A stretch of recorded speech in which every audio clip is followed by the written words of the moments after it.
Texans training camp, day 2. I'm Zack Tawatari alongside Luis Ortiz.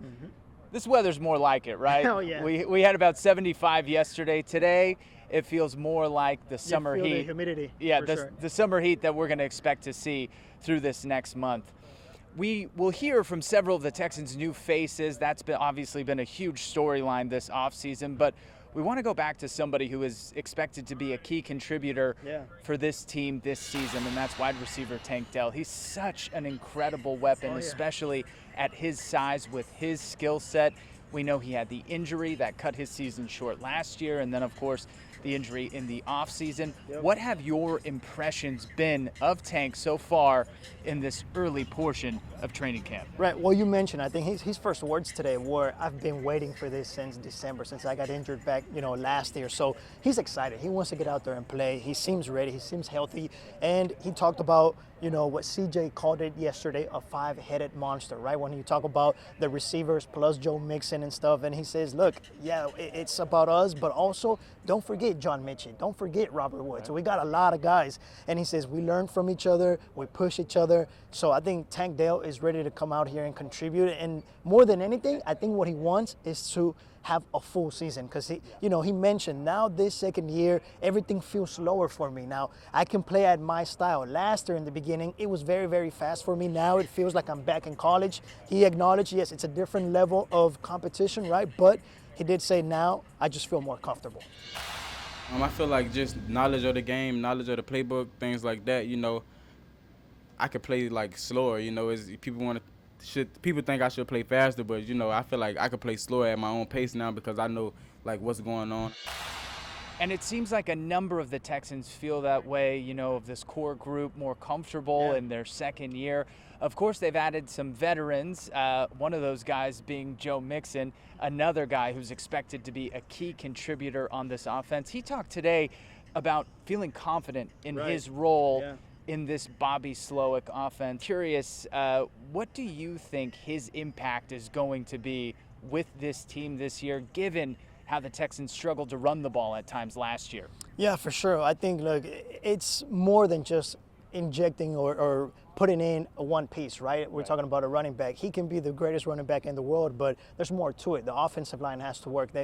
It's a combination of things. So having said that, I do think that what Tank Dell also said, look, he's going to make the running game make opponents respect our running game. Right. That was Tank Dell coming out here and saying that, giving him credit for his talent, and also saying, look, if he runs well, if the running game is working, running backs open up receivers and receivers open up running backs. So he said, look, we got weapons everywhere, so that's going to, just make the whole offense run a lot smoother.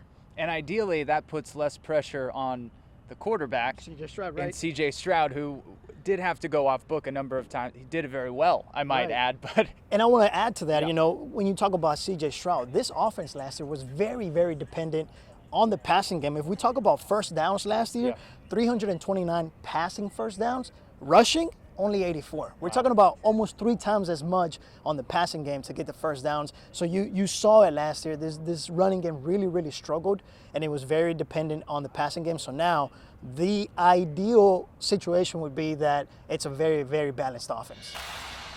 I definitely feel like it'll benefit me in a greater scale. I think that Slowick, the way that he's dialing things up, I truly feel like, he's going to do whatever he can to get all his playmakers the ball. I mean, I've been in a situation before where a lot of people have to get the ball as well, and, sometimes some people, it don't go their way that day, you know what I'm saying? But at the same time, I feel like we got a lot of unselfish guys, a lot of great character guys, and I think that they do a hell of a job, attacking the day and wanting to be better. Everybody that's here, we all want the same goal, man, same dream, and it starts with the foundation. So we just got to keep it pushing. Now let's talk about pressure. Right. This time, the way the Texans want it, which is their defense applying it to the opposition's offense. A big, big acquisition this offseason. Now, I'm not talking about big just in name, but in size.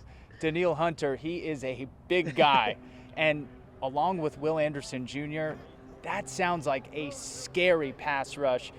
He talked today about the uniqueness of his training I'm curious if you can share some of that with us and tell us how you think and how he says it's going to translate on the field. Right. Well, he talked about hands, having quick hands, being able to push off or swipe off defenders, right, the offensive linemen and whatnot to get to the quarterback. And we used to see it with J.J. Watt. Remember that swinging, that underneath swing that he would do to get by and be able to, get the sack and stuff. So he talked about those quick hands, kind of karate chopping his way through that O-line. And also he said everything, when you're a pass rusher, everything starts with feet, hands, and eyes. You've got to have all three.